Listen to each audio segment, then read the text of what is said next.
Welcome, everybody, to the Bandit Radio Hour, including you queers, because we don't even care if it's after Pride Month. We're still inviting everybody. Thank y'all for tuning in. The downloads and views are blowing up, and this has been really fun for me. Hope it is for y'all. I am here with my producer, Merce. Sound off. Hola. Yeah, but he's not Mexican, if you couldn't hear the accent. That's the only word I remember from Spanish class. There it goes. It works in our town. But welcome, everybody. We've had a little bit of a delay in releases, but we're going to get on top of that. We're coming at you tonight with there's been so much since the last episode. From the Supreme Court just ringing the bells in the culture war, bringing our country more united than ever under this great federal system, to new world orders just getting announced left and right. Liberal New world orders, which we're going to get into that a little bit. In the words of Kyle Kinane, they're waving it right in our faces. To the economy just doing great as far as the stock market and inflation and everything's under control, so Joe Biden says. But my honest opinion, I don't know how much, like I've lost so much money. Yes, he has, people. Yes, yeah, that's why we're here. That's what gave birth, these hard times, to the Bandit Radio Hour. We record podcasts, and I scrap copper. Yes. I am looking at a pile of copper in the corner, right next to his law study guide thing. Well, homeboy's going to be a lawyer. Man of many talents. Yep, we're going to see him make it work. Or the lack thereof. Yes. But hey, I want to start this off, really, with wishing all of you, fellow patriots, a very happy 4th of July. I hope all of you end the weekend with all your fingers. Yes, and not like some of the pictures I've already seen of, there's some grisly stuff out there.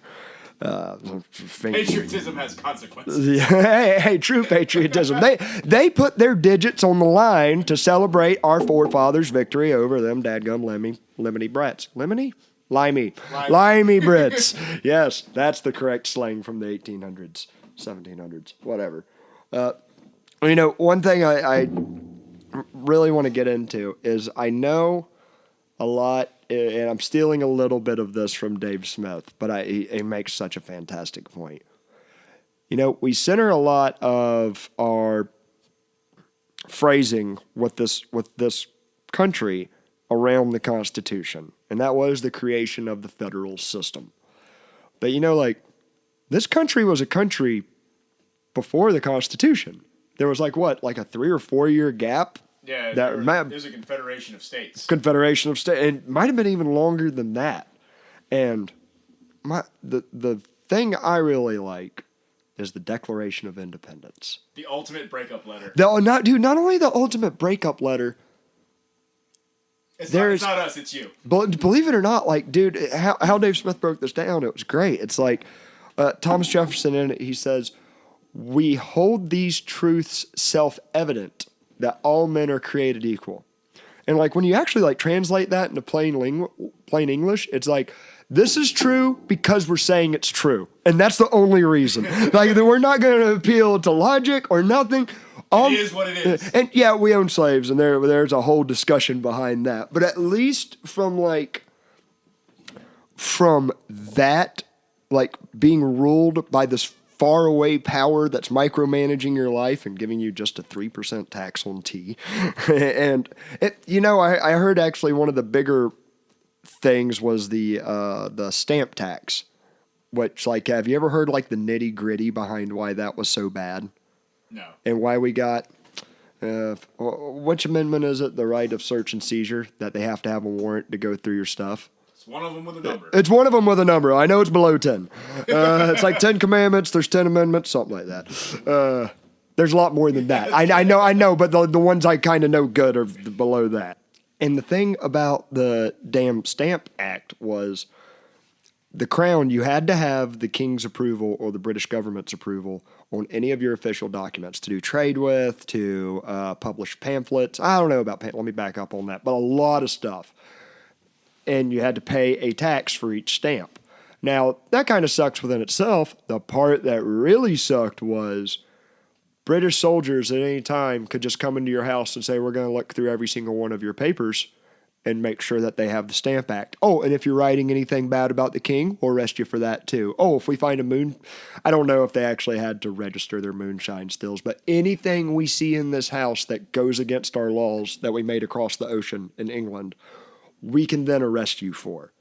So, like, I actually know, I sympathize with conservatives whenever they say, like, oh man, this murderer got off on a technicality because they didn't list the certain safe in the certain room that where the murder weapon was found. And, like, I agree, that sucks. But, like, the founding fathers made it that way on purpose because they were like, the alternative is the government can walk anywhere in your house and look under any bed and get you for anything. No. We're making this system where they have to be extremely specific about what they're going after. And even if they see a dead body on the way there, they have to act like they did. They can't use that in court because they're breaking their the obligation to everyone. Fourth Amendment, by the way. Yeah, he Googled it. He Googles things. Well, that's why I like having a producer, because I could not do this on my own. It's just free flow out of this.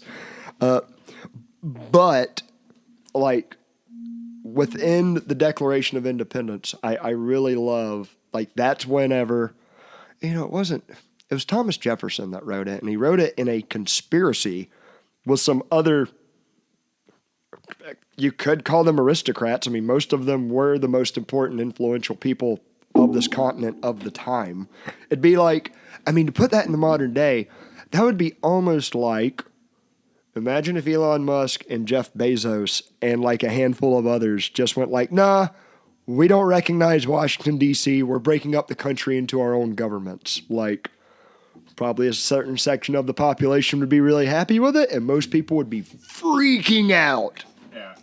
When they did the Declaration of Independence, I think like 30% of the colonists still supported the crown, and they're like, what are you traitors doing to our government that pays for the roads and all that other stuff?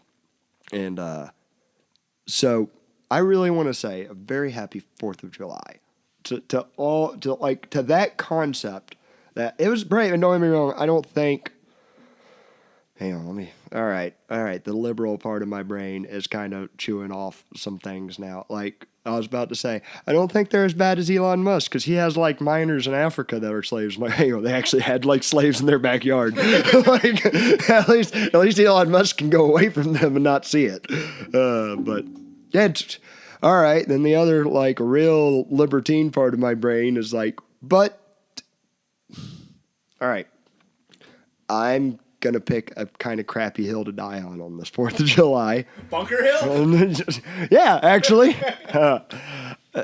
So, all right, here's my question about, let's take like free trade. Like even free trade's biggest criticism, not necessarily capitalism, but free trade, is like, what about these like miners in not South Africa, but parts of Africa you see that are like doing blood diamonds, and that are for the electric car parts, or people in China working in like terrible sweatshops and stuff. And like, yes, that sucks dramatically compared to our life. Compared to us in the United States, that's awful. Also, Mexico sucks, lots of it compared to the United States. A lot of places like do. So does most of Ohio. Yeah. And hey, to the liberals, some of that's the United States government's fault for drug dealings and bombing the hell out of places. Like, I'm right there with you. But, big but, those places that at least get these factories, as long as they're not being forced, like to me, coerced in the sense of either a gun put to their head where they got to go work at the factory, or something akin to a company town. Like, I really, like, as free tradey as the company store, and like, you can only buy from us with our money, and like, they practically, for all intents and purposes, keep them in debt. It might be free trade technically, but yeah, that, like, I don't like that either. However, here's my question, and like I'm right there with you lefties on like the amount of oppression that literally is right there. What if even in that oppression, it made their lives better than it was. And I'm not saying that justifies the oppression or anything like that those people are feeling. But like, what if before then, It was better than the previous alternative? yes, like, dude, the previous alternatives are like, all right, maybe, let's say there's a company store, and let's say they sell you medicine with company dollars, which, like, sucks. Like, I'm against. That is better than not having medicine at all. Like, that is, and like, compared to where they were, I mean, like, a lot of lefties really cite, like, the Industrial Revolution of, like, oh, look at these toddlers dying. Not toddlers, but young children, like, you know. Or else you're going to get chimney sweeps. Yeah, I mean, true, they fit, man. They get in there really good. And you can just put brooms on all sides of them, shake them up and down really hard. There you go. But legitimately, you know, it sucks that, like, what would take a man's finger would take a kid's whole arm. Or, you know, and, like, a lot of kids got really messed up in the mines and factories and stuff. However, that was literally safer than working at the farms where all of them used to work. Where, like, even today, all you back the blue people, like, I know y'all say cops have the most dangerous job. Ranchers are much more like, death per capita is like farms and ranches are a lot higher. And also some other weird things you wouldn't think of. Crop dusters. Yeah. They're high. But, I mean, like, what I was getting at is that did improve people's lives and allow them to better them. And don't get me wrong, not every kid came from a farm. There are some things about that culture of, like, I couldn't imagine living in a city and going to work at a factory. As unfortunate as it sounds, too, those kids working are actually bringing money home for their families. They had to. And there is one argument I've heard that I'm not even sure it's the best one, but supposedly, like, where a lot of these sweatshops are in, like, China and Thailand and stuff like that, they're like, well, child prostitution sure has dropped since they can at least go work at this and not do the other thing that they were doing to bring their family money. It's like, that's awful. Happy 4th of July, everybody! So that took way too dark of a turn. We're going to back up. Thanks, Merce, for the happy 4th of July. Hey, Declaration of Independence. Great document. And side note, can I just say that not only was the content good, but how great was his handwriting?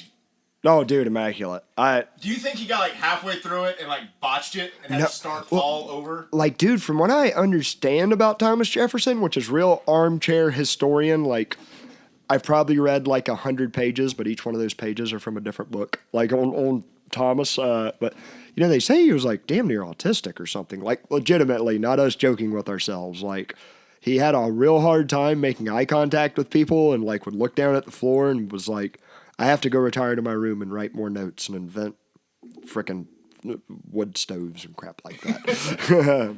I can see it. Yeah, like, they say he was real mousy and really, like, damn near, like, awkward as hell to be around. But then I think he's like, I'm going to go to my room, I'm going to get my page perfectly on the desk, square with all the angles, and every single letter is going to be perfect. Yeah, he was nutty about that. Then you got a guy like Samuel Adams that just shows up like, damn it, this is what we're doing. We're getting drunk and we're throwing tea in the harbor. Yes, they were. And I don't know, something I think is really neat. The British government really didn't like these bars that all these colonists were meeting at and passing out pamphlets to each other. Not big, thick books. Easy to understand, short, simple pamphlets. And they would pass them out, and they made their own thought disease that just kind of spread from bar to bar. And so today, instead of a tavern, we got this crap that you're hearing through the internet. Instead of pamphlets, we got an even shorter, simpler version called memes. And memes are great, because memes can just hammer a point home. And sure, like, the bad side of it, they can leave out context. But all right, then make a meme that makes the context and you override the first meme, and it's even better. It's I love thought wars and thought viruses and stuff. It's so neat to just watch it manipulate, because I almost think that is damn near as real of a physical thing as, like, you and me in this table. So you think the American Revolution had to happen now? Our Declaration of Independence would just be a meme? I couldn't tell you what meme it would be, but it'd probably be like one of the best memes. Because I'll give the founders this, and I got my criticisms of the Federalist government they left behind. Good for the time, but yeah, it's changed. As far as I know of, at least in the Western world, I can't think of another civilization that went like we're starting from fresh and getting rid of everything old, except slavery, because we've had that a long time, and as far as I know, everyone else has too up to that point. And they made a go of it, of like making a really constrained government, which like that's cool. And hey, if it wasn't for that, even the biggest patriotic righty or the biggest Che Guevara lefty in the United States probably wouldn't be here today. Like all of us wouldn't be here today without that. So whatever it was, God, thank them people for doing it. Happy damn 4th of July, everybody. However, now we're going to get into what this federalist system has left behind. And that is the SCOTUS. Wait, hang on, I misread that. The SCOTUS, Supreme Court of the United States. Freudian slip? No, maybe. I mean, and like, don't get me wrong. I know everybody on the right half of the country on a lot of these issues is like celebrating with their own type of pride flag in the air. I'm not talking about the U.S. flag, just their own, taking victory laps would be the better way to put it.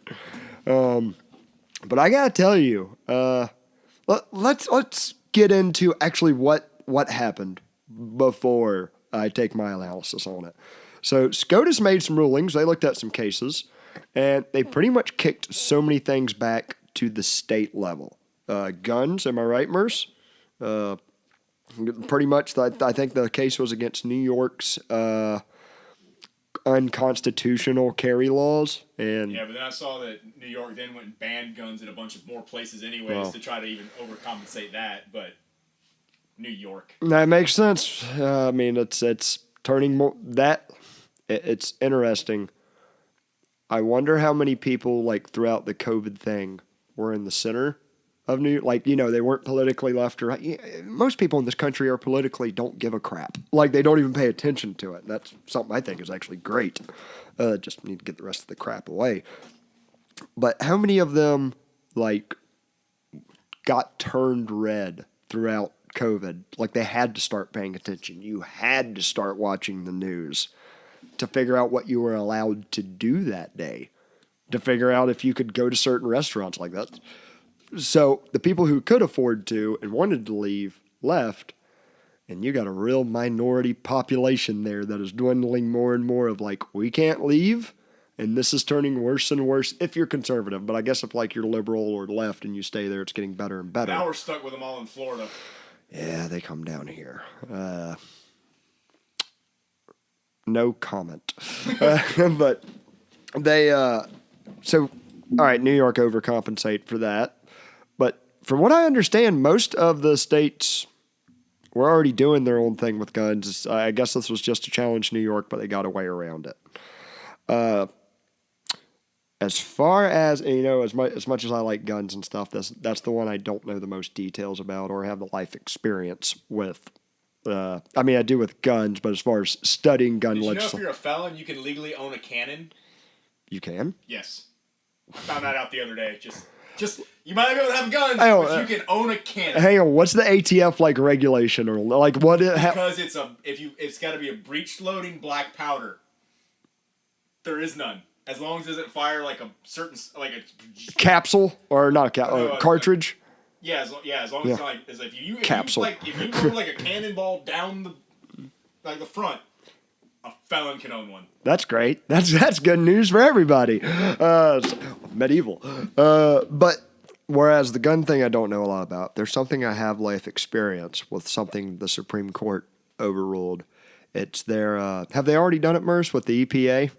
Yes. They've already ruled on it, and it is, that really minimizes their carbon, their authority on carbon output. Am I right? Correct. And climate change in general and their whole overreach. Because, man...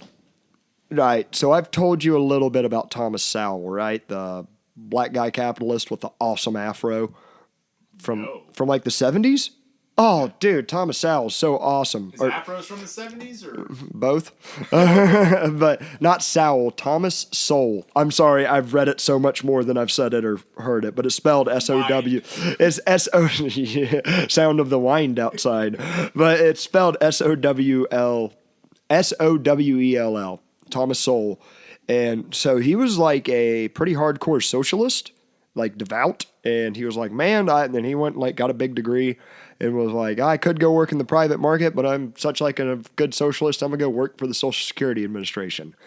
And that turned him capitalist quicker than anything. He said, like, within 2 months, he was like, oh, this isn't to help out elderly retired people. That's what they say the purpose of this organization is for. He goes, that's not the purpose. The purpose is to continue employing people that work for the Social Security Administration and to keep enriching themselves any way they can, whether it be higher salaries or whatever, connections, moving up a ladder. He goes, it's the same as the corporate world, except it's sold differently to everybody. But anyways, so he had that expand. Then he went on to write on a bunch of economist books. Economist, we always get hung up on this word. A lot of books on the economy, a lot of other things. So my experience with this, a little bit of life lesson, tying this back to the EPA. I've never really dealt with the EPA, but for a time in my life, back when I was a healthy little minarchist, and a minarchist, like, you believe the government should be as small as possible, which you find out is actually a very subjective way to look at this thing. But I would think back like 5-6 years ago, the government shouldn't do a lot of things, but if it should do something, it should help out ranchers and farmers, mostly because I grew up being a rancher and or a farmer. Because I'm sure like everybody in their industry can make that excuse. But I went and worked for a state agency that helped agriculture people be better conservationists, be better stewards of the land, quote unquote. That's how they sold it. And they said, well, we're going to help farmers be more green, and we're going to take your tax money, and we're going to put that to them being more green, and like make their carbon footprint smaller. And one of the sad things, one of the big things that I immediately saw at it was, as much as they claimed to be doing good, when you actually when the rubber met the road, you just found out this was slush money going to like different ranchers and farmers just to support an agenda. Which I know all you like conservatives are shaking your head like, yeah, that's what it's all about. But like how a lot of farmers would see this program as, well, the state is coming in and giving me money to do something that's helping the environment, and it'll help my production. Like, maybe you want to put up, one of the examples was, let's say you got 40 head of cattle on 120 square acres. And I'm going to try to make this as simple as I can. Think of a big square. And they said, well, if you put a fence in the middle of that property, like straight cut it in half, and you rotate your cows from one side to the other, so they're not crapping on all the property at once. They're crapping on one half of it, and then the other half, that'll stop the amount of nutrients that are going into the ground. Now, the farmer hears that, or the rancher, and he goes, hey, I'm getting fence at a discount price, and I need to rotate my cows anyways. This is a win for me. And he goes ahead and goes through with it. And it's sold to the public as, look at this great job we're doing managing this thing. It's still the same amount of crap hitting the ground. It is not only that, and I've really thought about this. You're taking them cows, you're squishing them together. And don't get me wrong, I think rotating cattle is like good for like your bottom dollar, just pure, but like conservation wise, their crap is more contained to a smaller area all at once, where if it rains, it will run off more instead of spreading to the more grass and getting absorbed. Like, and maybe there's scientific paper out there that's like totally debunking what I'm. So you're saying the government had a shitty policy? Yeah, dude. Yes, literally. And that is one of like 500 different things the government would fund that I would look at, and they would say, well, here's why we're funding it, because of reason ABC. I'd be like, okay, you're looking at ABC. What about D, E, F, G, H, I? Pretty much what I just said. And they're like, oh, Don't worry about that. No. That look, that's the attitude. Is like, you're thinking too hard. No. We're getting people money. Go along with this. And now here's how it's actually hurting that farmer worse than anybody else. And dadgummit, someone's gonna get on to me for this. I can't remember the economist. I said that word right. But he said, man, if the government wanted to help people afford housing more, they would completely get out of regulating housing, and housing prices would actually drop because they'd be much more affordable and everyone would be. I never saw that more true than with these Costshare programs with ranchers and farmers, because here's what happens in the economic sense. That rancher that got that fence put in, now he can either do it himself and pay himself and the for the supplies and everything, or he can pay fence builders to come in and do it for them. Just pay fence builders because they don't want to work. Which, hey, whatever. If there was a natural market demand, if there was a normal, hey, ranchers are going to save up their money and pay for fencing, and here's about the even flow rate that typically happens at. There's this kind of equilibrium always trying to be met between supply and demand. That kind of keeps everything in a somewhat balance. The minute the government just starts pumping fake money into let's just say we're going to give you all this fake money to build this fence. Well, now more farmers at once are going and buying all that fence product. More farmers are hiring these contractors. And let's say all of these contractors and all this stuff, they're the greatest angels of man, and they have no self-interest, and they're just trying to do this for the betterment of everybody else. Let's just steelman this. Even if they're not trying to raise their prices because they know the government's pitching in, farmers can afford it a little bit more, and they're paying somebody else's money. Let's say they're not even looking at it like that. They have to devote more hours and more resources to more people than they otherwise would have. And what that does is increase the demand, and the supply has to keep up with it. And that's great until you realize everyone that's in this program that is getting a 2/3 discount on their stuff, it's increasing the prices of everything because the demand is up. Well, the guy that's just making the lumber that has to make a lot more lumber now is like, well, all right, I'm going to jack the price up to keep my, be able to grow right. The guys that are installing it are like, man, we got a lot more fencing to do. We used to work steadily 30 hours a week. Now we're working 55. Well, our rate's going up, so we can shrink that down to 40. Just the bare mathematics of it, and sorry if I lost anybody, all this crap gets more expensive.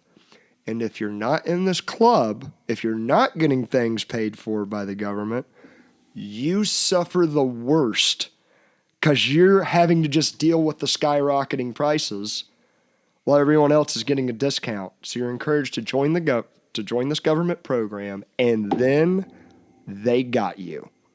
And when they got you, you have to fertilize their way. It does not matter if you need that much to get your crop through or not. It don't matter. Some guy at one part of the state decided everyone should fertilize this way. And from firsthand experience, when you're telling a citrus grower and a palm tree grower and a cattle raiser that they all have to fertilize their pastures the exact same way as each other, it comes off the rails. Just doing it in one part of Florida versus another part of Florida is so... Agriculture aside, I feel like that analogy could be compared to any government. That's it. That's what I just described for agriculture on the state level, not the federal level. That's a state. Yeah. It's in every industry. It's like a octopus with tentacles that just goes out into and jacks up the prices on I think, given trying to steelman them, it's not intentional. I think it's we're trying to do a good thing while they're thumbs up their ass. But it ends up micromanaging everybody's work and exacerbating the prices of everything. And as bad as all that is, the part that I like, and I saw that working there. I saw that with almost every project we did. There were a couple of exceptions where I subjectively, because I don't have any authority over this money, but where I was I had someone who, if someone was really trying to rip us off and get a bunch of money vagrantly, yeah, you could stop that. But There was like one where I was like, this tax money went to a good purpose that will like actually help people around here. But like besides that, there's like 99 where I'm like, oh, this is just making everything worse for everybody. And as much as that infuriated me, the part that made me red was the actual people, there's like the stereotype, and I don't like stereotypes, that everybody that works for the government is a lot more lazy and a lot more crooked than someone in the private market. And the thing that sucks about that is the people I worked around that were like on the bottom levels of like a local agriculture agent that just, it's his job to get tax money and help the farmers strategize things. One of the smartest guys I ever met. Like, not book smart. I mean, he was, but common sense smart. Like, oh, you're farming in this part of Florida, this crop. Well, you could try these couple of different things, not just one shoebox fits all, which most of them just read a book and go do this. Like, tell the farmer to do this, and the farmer, you're like, oh, they don't know nothing. It is the people that know that stuff tend to stay on the bottom. And the people that just know how to kiss ass, and I'm sure this is true like in certain parts of the corporate world, people that just know how to kiss ass and make the right connections and that don't know nothing about nothing rise all the way to the top. That's like anywhere. Like, look at most managers or anywhere. They're usually terrible, and the people under them usually know more and do more in the first place. And here's the big difference between that. If a manager is crappy in the private market, they might ruin that business.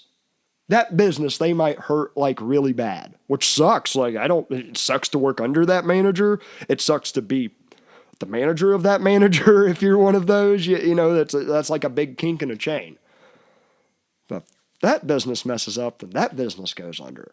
Maybe affects a couple of businesses around it and some customers and stuff. If a government screws up, that affects everybody they govern. And they just print more money. Yeah, they just print more money. And like it is, it's going off. And I know there's like a certain, I don't know if it's a segment of my audience, but there's certain people I've just talked about in polite conversation, and I don't know how they do this. But there was one guy in particular at a party, an older gentleman, a boomer. And how did he put it? He was sitting down, he was talking to somebody I knew, and he said, yeah, these prices are, this about like a month ago. And he goes, these prices are just going through the roof. If it just wasn't for the greed from all these corporations just ruining everything. And like, I had to pipe the autism down as deep as I could and bury it within my chest. Just internal screaming. Yes, and I just very calmly, I was like, I read this report from, I believe, like, it wasn't the Wall Street Journal, but it wasn't really like a right-wing rag. Like it wasn't the Daily Wire. It wasn't any of that. The Babylon Bee. But it was something like 40% of all U.S. currency that has ever been printed, or maybe let's have steelman it. Let's say it was 20% of all U.S. currency that has ever been printed was in like the past 2 to 3 years or something like that. It's actually a higher percentage. I really think it is. But just for the devil's sake, I'm going to argue that. It's like, that doesn't have anything to do with the higher prices? And that's all I said, a little bit more calmly than I just did. He goes, and the guy with a straight face goes, well, I mean, yeah, that's a part of it, but I mean, obviously it's the corporations. Like, and don't get me wrong, I don't sit here and think that corporations are like benevolent overlords that are just making everything better. I'll take your word for it. They're greedy. They're trying to make more money. Like, here's my argument. Why in 2002 were they less greedy then than they are today? Is that why they left lower prices? Because they couldn't extort the American people? Like, they just didn't want to? Enron was a thing then. Yeah, Enron and like... they get as much profit as they can given the current circumstances. And the current circumstances, don't get me wrong, some of it... a lot of it's dictated, I'm not going to minimize it, a lot of it is dictated by just pure luck, coincidence, circumstance, the reality unfolding around us. But a hell of a lot of it is if they don't follow certain rules, they'll get thrown in a cage with the worst of society that the government sets. And it's like, so they have to play within that box or pay off enough people for that box to make their own rules and flex to it. And it's like, even if they were benevolent and not chasing a product, like not chasing a profit, like I don't. I do say it was a boomer I was talking to, and I do talk to left wingers who are not that narrow minded, but like goodness gracious, there's a lot of those narrow minded people on both sides. Don't get me wrong, but man, it's crazy to see the reality of the past 3 years, and like when the cops were stopping people from going to church. I don't really go to church anymore, but I'm like, oh no, that's a rule that is like number one that they can't do. And rule number one, you can't mess with people going to that thing. You can encourage them not to, you can whatever, but that was a nutty turn. Maybe walk that back. I don't even know if they can even encourage churches to do something as it would have been interpreted back in the day. But anyways, that's my rant on the EPA and all those agencies. You know,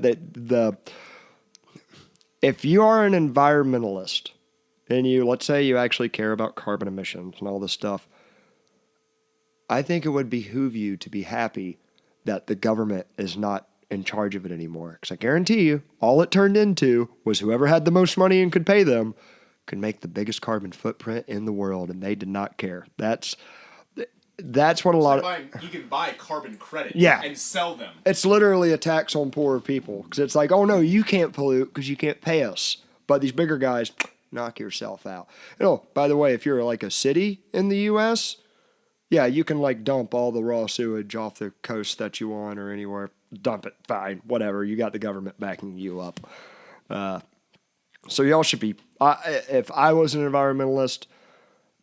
I believe the U.S. government might be like, if it's not the first, it's the second or third largest polluter in the world, just from like the military industrial complex alone, along with a lot of other stuff.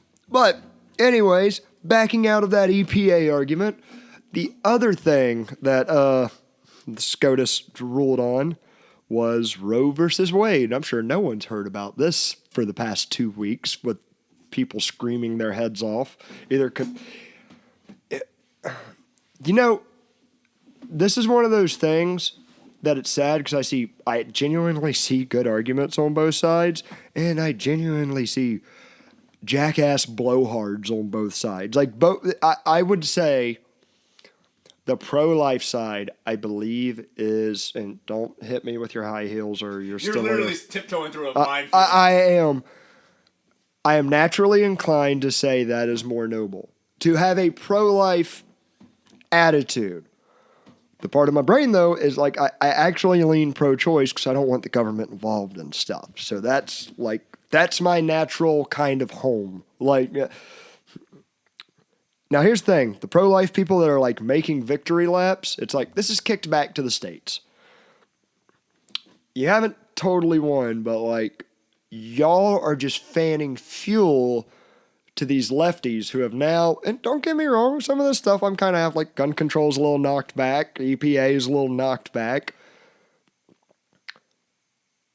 But some of these people got some good points. However, you lefties, some of y'all are god-awful and terrifying. Like, I'm seeing memes of like Christians that are like legitimately saying like I'll adopt the baby like right now, and like then they're being made fun of on the left of like, ooh, how could these people adopt babies? Like, man, to the centrist, you're making fun of somebody that's adopting a baby. Like I got biological kids and I would never adopt a kid. Like these things are tethered to me through DNA.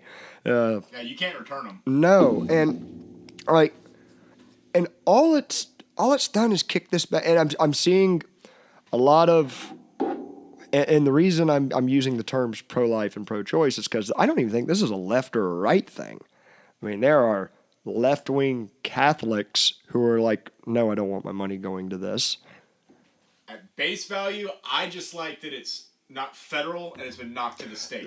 That's my thing. Yeah.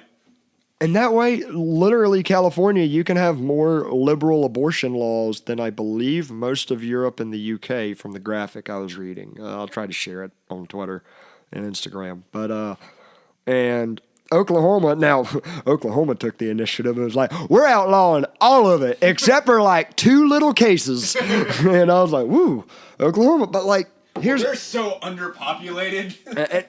And here's my thing. I think the logical argument that pro-lifers have, and even though I am like legally pro-choice, I'm legally let your local community handle it, honestly, and I think that's the best way to sort it out. But like, where does life begin?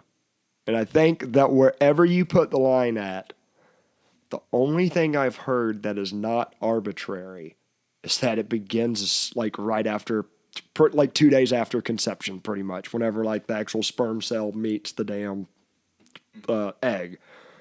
And the only reason why is because any argument I've heard beyond that, I could find a loophole in it. I could find something that breaks that logic. Like I hear a lot of people say like, oh, it's not even human at 3 weeks or whatever. It's like, why 3 weeks? Why not 3 weeks in 1 day? Why not 2 weeks and 6 days? Why? And is it that same thing with every single baby?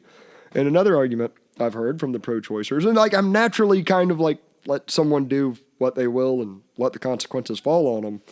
But it's like, all right, well, whenever, and a lot of them say like, well, all right, when it comes out of the womb, like when it can survive on its own outside of the womb, that counts as a person right then. And I'm like, I can barely survive on my own. True. He's hardly got walking down. But so something they hit on was like, yeah, if it can't survive outside of the womb, it's not a full-fledged human. It's like, all right, cool. But as technology improves, we can actually save younger and younger babies. So it's like, oh, so in 1920 that wasn't a person, but today it's a person. I don't think a lot of lefties like that kind of logic. So really, and I don't even, to me it's almost too, like personally, it's too extreme to consider it's like as soon as those cells meet, it's a person. But it's like, that's the only logical, consistent thing I've heard. Now, pro-lifers are going to throw stones. As terrible as that is, I still think that's like, it's better off without the government fiddling with it. But hey, back to federalism. If Oklahoma wants to outlaw it, let them. If California wants to legalize it, like it's much easier to flee to a different state for what you want than it is to a different country. I think that argument against centralization just holds up so damn well. One last like little argument, and again, I'm in this like weird gray zone on this. I'm not going to die on any of these hills in this realm of debate. However, if someone was like devoutly Catholic or some other religion that is like they believe this is murder, like they religiously believe it's murder, I think it's pretty messed up to take their money against their will and give it to people they believe are murdering. Just like in another case, same principle, if there was a vegan that I think is a little nutty that believes baby, chicken nuggets are absolutely murder, count just as murder as murdering a full-grown human, like, I think that belief's a little nutty. However, I'd hate to take that person's money against their will to kill, like, that's the difference. You shouldn't. No comment. Yeah. What do you have against chickens? Delicious. Yeah. What do you have against them? Oh, I want give me money to eat chickens. Yeah. I think you have to give money to eat chickens. Now, the government gives me money to eat chickens. It's a win. I don't know where that's going, but I think I like it. Just for the record, if anybody wants to know where Merce lies on the political compass, I'm pretty sure it is anywhere at any different time as long as it benefits him. So he's just chaotic neutral on all of that. I swing somewhere in the anti-authoritarian end, depending on the hour, depending on the day. So here's why I wanted to bring all this up in a little bit of excruciating detail and spin my yarns on it.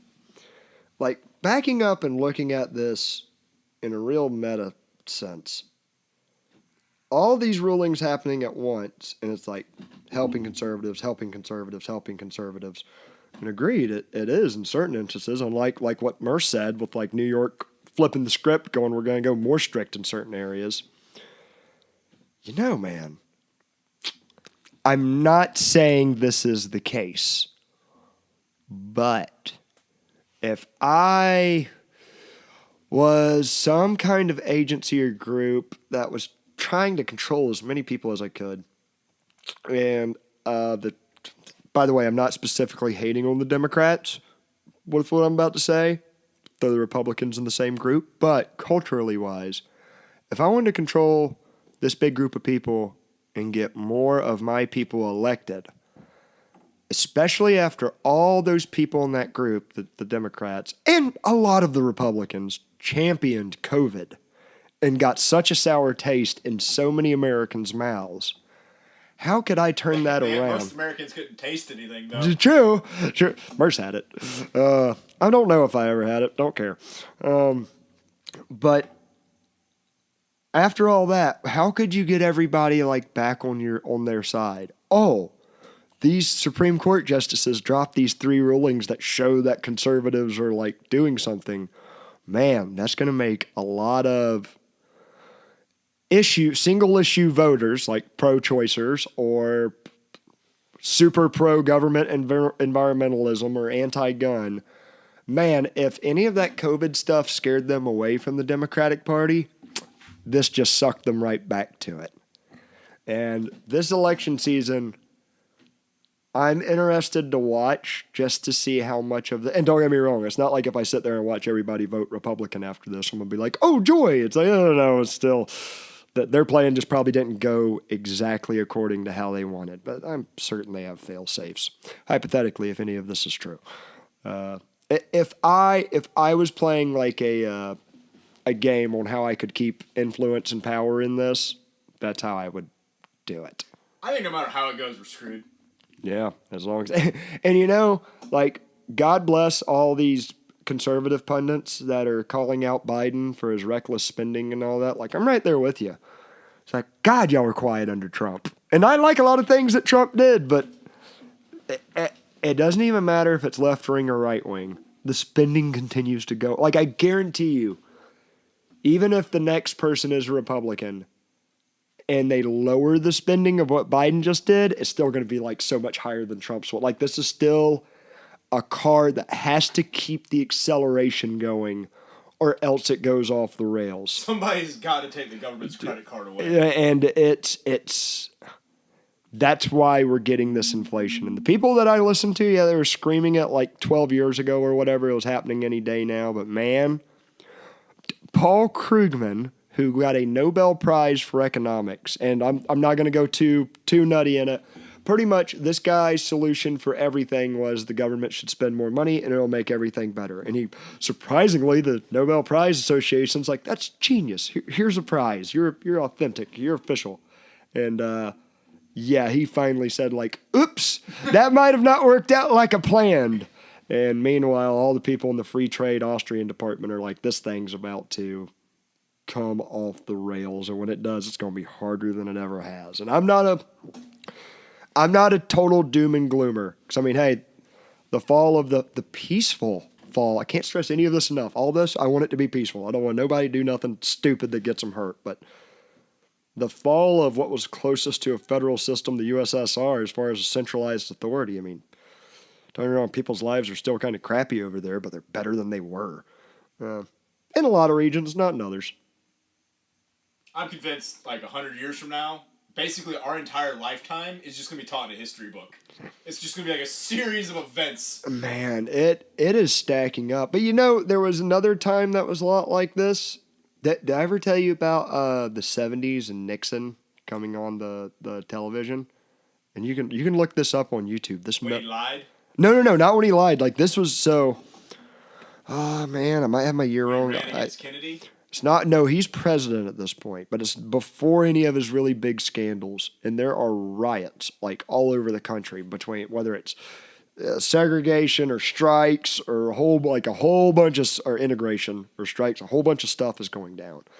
Communists like Weather Underground and he comes on the TV and he pretty much says, I know I'm going to mess the number up a little bit because I haven't thought about this in a long time. But Nixon says, like, listen, my fellow Americans, I know this is like a tough spot that we're in these these rough times. We're trying to get out of them. I know it's September, and we've already had over 250 domestic bombings. And we're going to, like, try. And I'm like, it was September, and y'all had 250 Now, don't get me wrong, it's not like World Trade Center site, but it's like people blowing up banks and people trying to blow up police stations and stuff. And it's like, why don't we hear about this more often? Like, when we think of the 70s growing up, it was like, oh, that's like after the free love and stuff. It's like, no, that's when people are really pissed off and bad stuff's happening. So, like, things are crazy right now, but it's almost like the movie No Country for Old Men. Ever seen it? Yes. One of the big, like, Tommy Lee Jones throughout the whole movie is like, man, the times are just getting worse, and they ain't like they used to. My daddy never even carried a gun as a sheriff. A lot of kind of boomer thoughts. Heads or tails.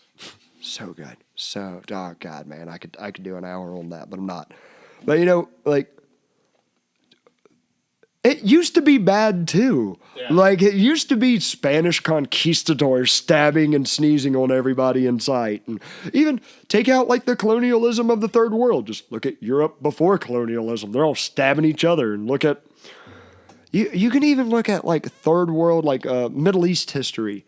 And it is wild how many revolutions they have. Like, you know, the Protestant Reformation, how Martin Luther hammers some notes on a church door and is like, hey... I don't like this whole Catholic Pope thing. Yeah. Like, it's crazy. In the third world and Middle East, like, Islam had the same thing, like, 3 or 4 times. It's like someone going, hey, what if Allah isn't all right about all this stuff? And they're all like, kill him. and they do. But then, like, kind of the people that are questioning that stuff end up taking power in some part of it, and everything gets super liberal thanks to this philosophy this influence from these Greek philosophers. And they reigned for like 100 years, and all these religious rednecks were like, get them, and the cycle flips again. Anyways, these may seem like dark times. And it's been darker is what you're saying? It's been darker, and it's been so much darker in human history. And terrible, horrible things have happened to great people that didn't deserve it, because that's like the chaos of it. But like Dale Earnhardt. Yeah, should have made another left, Dale. But it will get better. I mean, immeasurably. Like, we're sitting in a trailer out in a pasture that, like, 100 years ago would have been a wood cabin with dirt floor. Yeah, maybe close to that 100 years ago in the 1920s around these parts. Before air conditioning. Before mosquito control. Before all of it. So thank you, Modern Times, for making me an American in this part. That's very nice. Happy 4th of July! Happy 4th of July, everybody. Well, happy 4th of July to everybody, except for one commie in particular. And don't get me wrong, there are some commie... Better dead than red! Yeah, okay, calm down, Liberty Prime. One communist in particular is Richard Wolff. Now, let me say this about Richard Wolff first and foremost, like the compliments. The guy is like a renowned communist philosopher that's got all these different degrees. My lefty friends have shared him with me at times. And at times he says some like really nice things. Like the difference between the communist and the liberal is that the liberal wants to just improve the life of the slave, and the communist wants to get rid of slavery altogether. I'm like, oh, that's a neat thought. It's too bad every time y'all have tried it, everyone runs out of food. But please, explain to me how, maybe I have been propagandized against. Maybe I have. Like, Richard Wolff, please explain to me the error in my thinking. What's wrong with this line of thinking? And so Richard Wolff was on a podcast called the Lex Fridman Podcast. If y'all have never heard of him, he's been on Joe Rogan. The guy is like a professor at MIT of nanotechnology, and like he's a human robot pretty much, and damn near has the personality of it. But he does some good interviews, and he's pretty fair to a capitalist as he is a communist, and kind of calls himself a centrist. So I'm like, all right, I'll check it out. We got Richard Wolff for 3 hours. Richard, I'm on a tractor. Explain to me the part of communism I don't understand. And I made it to like an hour and 45 minutes, and it was so much of imprecise, just generalities, and no hardcore, like, what did he say? Like, that was things that were just a given, like, well, in all aspects of life, you find these artificial hierarchies that are unjustified. And Lex Friedman is a really nice interviewer. Never doesn't with anybody. He doesn't really sit there and haggle them. He gives them their fair shake. But I'm like, what if two people own a business 50-50? Where's the hierarchy? Like, they both have to agree to get something done. And there's so many cases where it's like, does a business owner, like, yes, he has a hierarchy above the people that work for him, but does the customer have a higher hierarchy than that business owner, that the business owner is trying to make money? Like, what? So much of this is like not a one-way street at all, and he hardly ever gets down into the nuts and bolts of it. So a lot of it just really pissed me off for an hour and 45 minutes on it. 'Cause it's like, I'm trying to understand you people. Make it easier. make it more precise. I want to see some flaw in my thinking. I like being proven wrong. However, my lefty friend that I wanted to listen to this is like a shout out. He did say one thing that I kind of caught, that it kind of made me look at communism a little bit differently. And Richard Wolff said, something that drives me crazy about Americans is when I ask them what socialism is, they say, oh, it's the post office. Which honestly, that'd be like my answer too, if you want me to be like, yeah, that's socialism. He goes, there's still a hierarchy of like a man that's bossing you around that you have no say in. Like, there's still this structure of a boss ordering everyone around and getting a higher salary. It's unjustified. And he said, my version of communism is not a government, it's a relationship. He said, like, a perfect example of communism would be if a small business was started. Instead of one guy saying, I started it and I'm making all the profits, he says, every new person I hire that qualifies or, with some benefit, they will get an equal share or an appropriate share of all the profits. And I was like, oh, you mean like how Publix does with its employees, that it gives benefits and stocks and shares of the company to? Like, if that is a communism that people are advocating for, I'm not going to sit here and say I'm fully on board with it. I'm not going to go start my business tomorrow and say any newbie I hire, or, whatever, they get an equal share, because I got risk in this, as does the worker, but I do too. It was a nice sensation to hear a damn commie say something in a sense where I was like, I can at least relate to that. Like, if you want to go off and do that by yourself with your own company, like, hope it works. Let's take a gander at this. You be the first. Yes. But good God, man, for being and the guy brags about it like, well, I have like 8 different degrees from all these different universities, and I've spent my entire life in universities figuring out how communism works. And it's like, oh, you have no real world experience. Like, you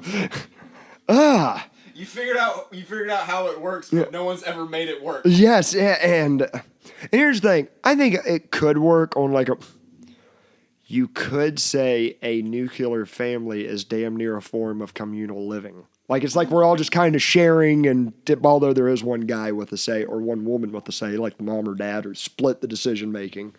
That's the closest. I think you could have a lot of different systems we don't think are possible if you don't force it on everybody. Like, that's the ticker. And if you're one of these commies that is like, no, I'm not trying to force it on everybody, I'm just trying to get rid of money, it's like you're forcing that on everybody if you try to get rid of money.